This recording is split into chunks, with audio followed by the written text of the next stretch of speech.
He's Chase, I'm Harrison. Dallas Mavericks trade candidates is the discussion here on today's show. Ignore that misspelled word at the bottom. Not sure who did that one, but trade candidates the topic of this show. And hey, trade buzz always circulating across the NBA, Chase. So I cooked up a few names here around the Dallas Mavericks. And of course the big one, Kristaps Porzingis. Could Kristaps Porzingis get traded at some point this season?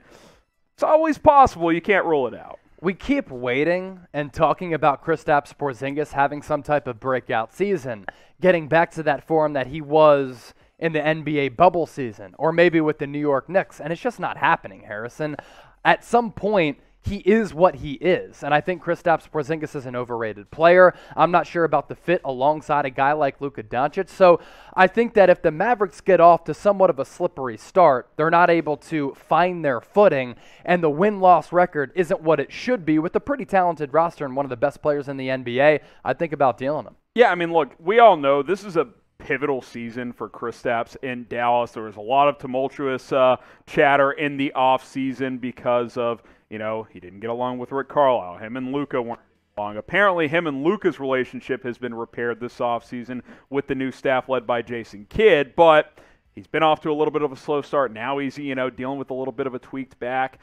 This is a big year for him. If he's going to be a part of the Mavericks' future long-term, a.k.a. getting another contract potentially at some point, he's got to stay healthy and he's got to play pretty darn well. If we get closer to the All-Star break and the Mavs, maybe they're hovering around 500 or something like that, that's not the goal or the expectation, but if that ends up happening, then maybe you consider shopping KP and going in a different direction. Definitely a big couple of months coming up for him. Guy's 7'3", 240 pounds, and even though he's 26 years old, these injuries continue to surface, and I think that's really, really problematic, and they all seem to be lower body injuries, and now he's dealing with a back ailment, and that all has to do with compensation here, overcompensation there, your body just being all out of whack, and look, when you're 7'3", sometimes the body doesn't agree with you at times, and This has been the common theme with Kristaps Porzingis over the last few years. You need to have and make Luka Doncic happy. And if he's not happy, you need to do whatever you can to make that dude happy because he's one of one.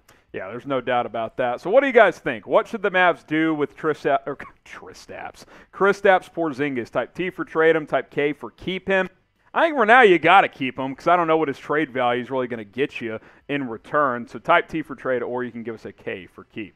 Let's go to Dwight Powell, and this is a name I brought up before the season because quite simply, Chase, and they just have too many bigs on this roster. Yeah, there's a lot just of bigs. A ton of bigs.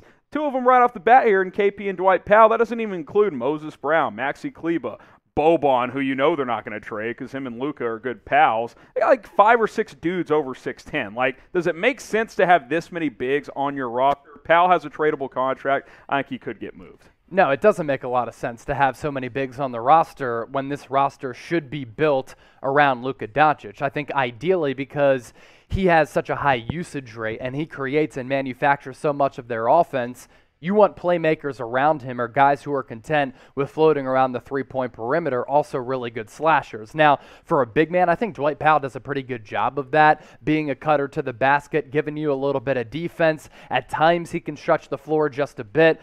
So it's almost process of elimination. If you trade away Kristaps Porzingis, you probably want Dwight Powell. If you keep KP, maybe you trade away Powell for another playmaking guard. Yeah, again, to build on the point of this roster, it's not a bad roster, but I think you need more wing help. If you could flip Powell and a pick or Powell and one of your lesser guards or something like that to get a 3-and-D piece in here at the trade deadline, I think that's something you should try to do because Dwight Powell, Moses Brown, Kristaps, and by the way, I'd like to play Moses Brown more. You've also got Kleber. You've got Boban. Willie Cauley-Stein was the guy I couldn't think of earlier. That's 6 dudes over 6'10". You don't need that many guys in today's modern NBA that are pure 4s and 5s. You need guys who can play 2 and 3, and the Mavs don't have a ton of those guys, if we're being completely honest. They got Reggie Bullock and Sterling Brown in the offseason, but they could certainly use another player at that wing spot, and I think trading a guy like Dwight Powell is possible and maybe even a real possibility coming up in the next few months. BetUS is our sportsbook partner here at Chat Sports, and for you Mavs fans, we have a deal for you. Go to chatsports.com/MFFL. Use our promo code MFFL. Put down $100. They'll give you $125 for free. If you want to bet on the NBA all season long, BetUS is the place to do it. We also have recent MVP odds. Luka entered the season as the favorite, but Steph has been unbelievable. He's at plus 500. Luka's still up there at plus 650. So is Giannis and Kevin Durant. Those are kind of your top 4 guys right now. Chatsports.com/MFFL. Use that promo code MFFL to get 125% deposit bonus. All right, Chase, a guy that you know and know well, Jalen Brunson, who I know you're a big fan of, kind of plays that 6-man role for Dallas.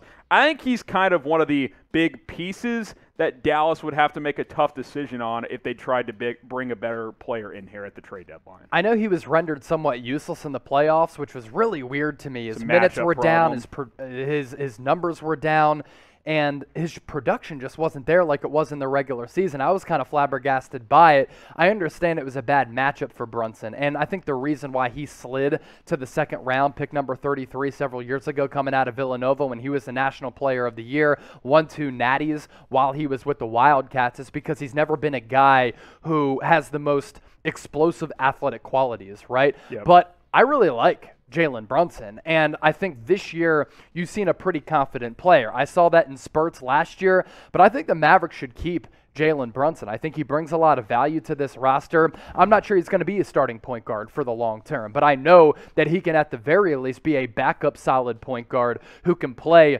20 to 30 minutes per night, bring you championship qualities when it comes to leadership, him being very composed in the guts of the game, him coming through clutch because he's played in a bunch of big games throughout his career, basically going all the way back to high school because he was such a highly touted recruit. I talk about all the success he had at the college level. I would not trade away Jalen Brunson. I think guys like this who can defend, guys like this who can play make, guys like this who can shoot and create offense in a variety of ways, I like to keep those guys on my team, especially when they're affordable like I think Brunson will be. I think the only way you would consider moving him is if it's part of a package to get an all-star in return. So what do you guys think? Would you be willing to trade JB in a package for an all-star? Like, what if a CJ McCollum becomes available? Would you trade JB, another player, and a pick? Let us know. Type Y for yes, type in for no. Would you be willing to trade Jalen Brunson? Last guy, and this kind of circles back to the Dwight Powell conversation. If you don't want to move Powell, or if you can't get a trade for him, Kleber's probably a more valuable piece. His contract is a little better to trade because I think he's a better player. Maybe he could be an option. I personally would rather keep Maxi Kleber and trade Dwight Powell. That's just my opinion. Powell post-Achilles hasn't been that same consistent energy guy that he was a couple of years ago, whereas Kleber is one of the most valuable defenders on this basketball team. He can guard 3s through 5. He can switch well on pick and rolls and hold his own against guards. So I would probably keep him. He's also a much better three-point shooter as a big man, but he could be a guy in a bigger trade that teams are actually really looking for. A lot of teams aren't searching for a Dwight Powell, but Maxi Kleber is a valuable player, so maybe he could be an option to trade at some point as well. Mavs fans, be sure to subscribe to the channel for more Mavs news, rumors, and videos throughout the NBA season. We're cranking up our coverage now that the season is here and that Mavs basketball is back, so go ahead and subscribe and don't miss any of our coverage. All right, so those are the 4 guys to kind of keep in mind as the season gets underway here. Kristaps Porzingis, Dwight Powell, Jalen Brunson, Maxi Kleber, some potential trade pieces for your Dallas Mavericks. Again, subscribe, youtube.com/MavsTV. One more question. I'll let you answer this one as well, Chase, but obviously you guys in the audience. Most likely Mav to get traded this year. Who do you think it is? The one I want to get traded is Kristaps Porzingis. You're but out I think Jason Kidd has been so steadfast in trying to make it work, so I think it's one of those other secondary guys. Yeah, we'll see what happens. Let us know what you guys think down in the comments.